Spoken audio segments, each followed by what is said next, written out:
आज देश में नए अवसर बने, तब मैं कह सकता हूं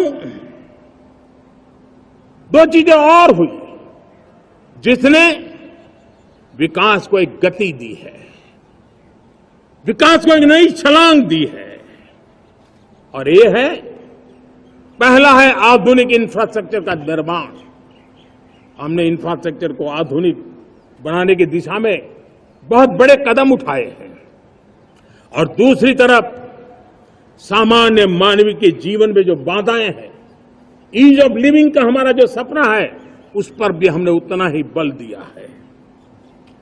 पिछले एक दशक में अभूतपूर्व इंफ्रास्ट्रक्चर का विकास हुआ है।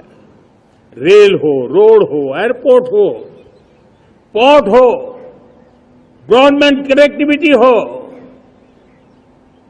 गांव गांव नए स्कूल बनाने की बात हो, जंगलों में स्कूल बनाने की बात हो, दूर सुदूर इलाकों में अस्पताल बनाने की बात हो, आरोग्य मंदिर बनाने की बात हो, मेडिकल कॉलेजों का काम हो, आयुष्मान आरोग्य मंदिरों का निर्माण चलता हो, 60,000 से ज्यादा अमृत सरोवर बने हो, 2 लाख पंचायतों तक ऑप्टिकल फाइबर नेटवर्क पहुंचा हो, नहरों का एक बहुत बड़ा जाल बिछाया जा रहा हो, 4 करोड़ पक्के घर बनना, गरीबों को एक नया आश्रय मिलना, 3 करोड़ नए घर बनाने के संकल्प के साथ आगे बढ़ने की हमारी कोशिश हो। हमारा पूर्वी भारत, नॉर्थ ईस्ट, उसका इलाका आज इंफ्रास्ट्रक्चर के लिए जाने जाना लगा है। और हमने ये जो कायाकल्प किया है, उसका सबसे बड़ा लाभ समाज के उन वर्गों तक हम पहुंचे हैं जो ग्रामीण सड़कें वहां बनी है जिनकी तरफ कोई देखता नहीं था, जिस इलाकों को नहीं देखता था, जिन गांवों को नहीं देखता था। दलित हो, पीड़ित हो, शोषित हो, वंचित हो, पिछड़े हो, आदिवासी हो, जंगल में रहने वाले हो, दूर सुदूर पहाड़ों में रहने वाले हो, सीमावर्ती स्थान पर रहने वाले हो, हमने उनकी आवश्यकता की पूर्ति की है। हमारे मछुआरे भाई बहनों की आवश्यकताओं को पूरा करना, हमारे पशुपालकों के जीवन को बदलना, एक प्रकार से सर्वांगीण विकास का प्रयास हमारी नीतियों में रहा, हमारी नीयत में रहा है, हमारे रिफॉर्म में रहा है, हमारे कार्यक्रमों में रहा है, हमारी कार्यशैली में रहा है।